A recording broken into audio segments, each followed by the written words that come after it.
Македонија не остана без газ, но до кога? Единствениот приклучок преку Бугарија е се уште достапен и покрај тоа што руски Газпром одлучи да го секне гасот кон Бугарија, бидејќи државата одбила да плати во руски рубли. Министерот за економија Крешник Бектеши упорно уверува дека денеска имало контролирани испораки и проблеми ке немало. Од наша страна сите обврски биле подмирени.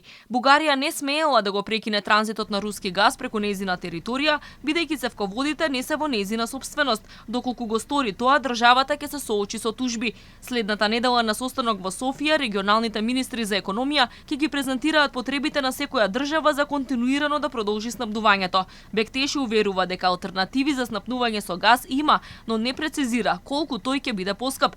Признава дека се ќе зависи од одлуките на Русија. Преносната мрежа мора да функционира, што значи дека ако Руската Федерација не носи одлука за прекина испорака на природен газ со Северна Македонија, тоа треба во континуитет и редовно да се одвива испораката. Колку ќе има, толку. Бугарија не гарантира сигурна испорака на газ кон Македонија. Ке направиле напори да им помогнат на соседите, но не ветуваат ништо. За бугарските граѓани и фирми има количини за еден месец. Во игра е набавка на газ од Азербејџан, но тоа е поскап. Колку тоа ќе ги чини повеќе бугарските, а индиректно и македонските граѓани и фирми, засега е непознато. Обезбедивме алтернативни извори и доволно количини за газ за извесно време. За тоа време, преку Европската комисија ќе се видат можностите за заедничко снабдување. Бугарија е лојален партнер со сите соседни земји, но Бугарија не е Русија. Кога ќе имаме можност, ќе им помогнеме на сите соседни земји. Според постоечките договори, бидејќи другата страна е повторно Газпром, сите можни механизми и ризици ќе бидат разгледани. Тоа не значи дека вештачки ќе ги изложиме на ризик нашите соседни земји.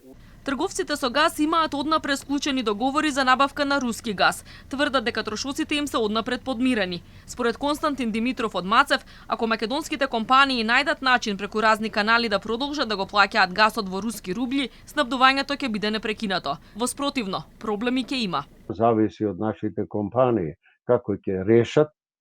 Зависи дури од банката наша, дали ќе они велат дека немаме ние дефинирано трговија и со рубли, па ќе донесеме закон, ќе ги внесеме исто како платежно средство.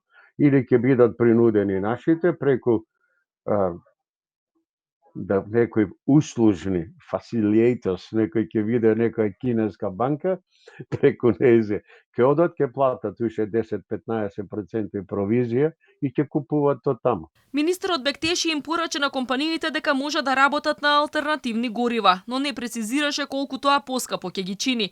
Другите приклучоци како интерконекторот кон Грција или бугарското поврзување со Грција не можат да бидат итни решенија. По одлуката да го секне гасот кон Бугарија и Полска, од Газпром ги предупредија двете земји да не крадат транзитни количини наменети за други земји, меѓу кои е и Македонија.